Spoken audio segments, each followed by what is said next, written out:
تو اگر کوئی یہ سوچ کر کے بیٹھے کہ میں جتنا ہو سکے اپنے ذات کے تعلق سے برائیوں سے روکنے کی کوشش کروں گا، اس کا ایک بڑا فائدہ یہ ہے، میں نے اس کو تفسیر میں بھی عرض کیا تھا، کبھی ایسا ہوتا ہے کہ ہمارے ساتھ کچھ گناہ لگ جاتے ہیں، چپک جاتے ہیں، چھوٹتے نہیں، توبہ بھی ہوتی ہے، عزم بھی ہوتا ہے۔ اس کے لیے بزرگان دین نے فرمایا کہ اگر کچھ ایسے معاملات تمہارے ساتھ لگ گئے ہوں، گناہ چھوڑنا چاہتے ہو، تو ایک کام کرنا، لوگوں کو اس گناہ سے بچانے کی کوشش کرتے رہ جاؤ، اللہ تمہیں خود اس گناہ سے پاک کرے گا۔ تم کھڑے ہو جاؤ کہ میرے ساتھ یہ چیز آ گئی ہے۔ یہ اور بات ہے کہ اس کا ایک دوسرا رخ یہ ہے، کوئی یہ سوال کر سکتا ہے، آیت کریمہ ہے، یا ایھا الذین آمنوا لم تقولون ما لا تفعلون،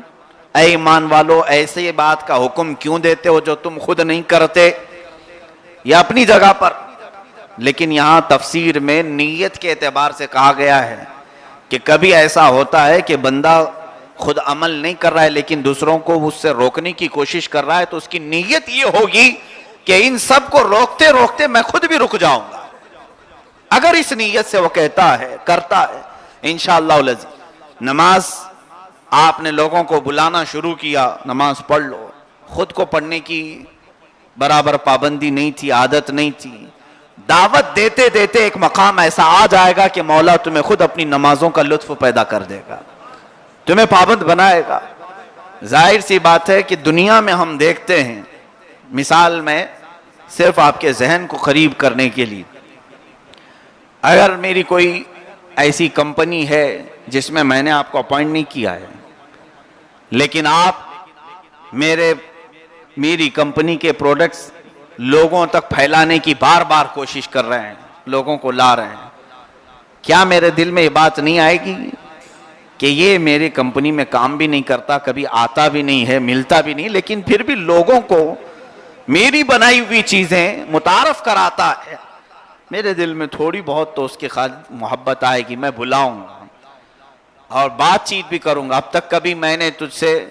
اپنی کمپنی میں کام نہیں لیا، کوئی ملاقات نہیں کی، پھر بھی تو لوگوں کو میری تعریف کرتا ہے، اس بات کی خوشی میں تجھے کچھ انعام دینا چاہتا ہوں۔ دنیا کا دستور ہے، دنیا اس طرح سے پسند بھی کرتی ہے۔ تو جب دنیا میں دنیاوی منفعت کے لیے کوئی اتنا کر سکتا ہے، رب ذوالجلال خلاق کائنات اگر اس کے قریب کرنے کے لیے بندوں کو کوئی دعوت دیتا ہے اور برائیوں سے روکتا ہے، تو رب تبارک و تعالی انعام کی خاطر اسے اپنی عبادتوں کا پابند بنا دے گا، انعام دے دے گا کہ تو خود مسجد میں آتا نہیں تھا، کبھی مجھ سے مانگتا نہیں تھا، لیکن دوسرے میرے بندوں کو برائی کرنے سے روکتا تھا اور میرے بارگاہ تک پہنچاتا تھا،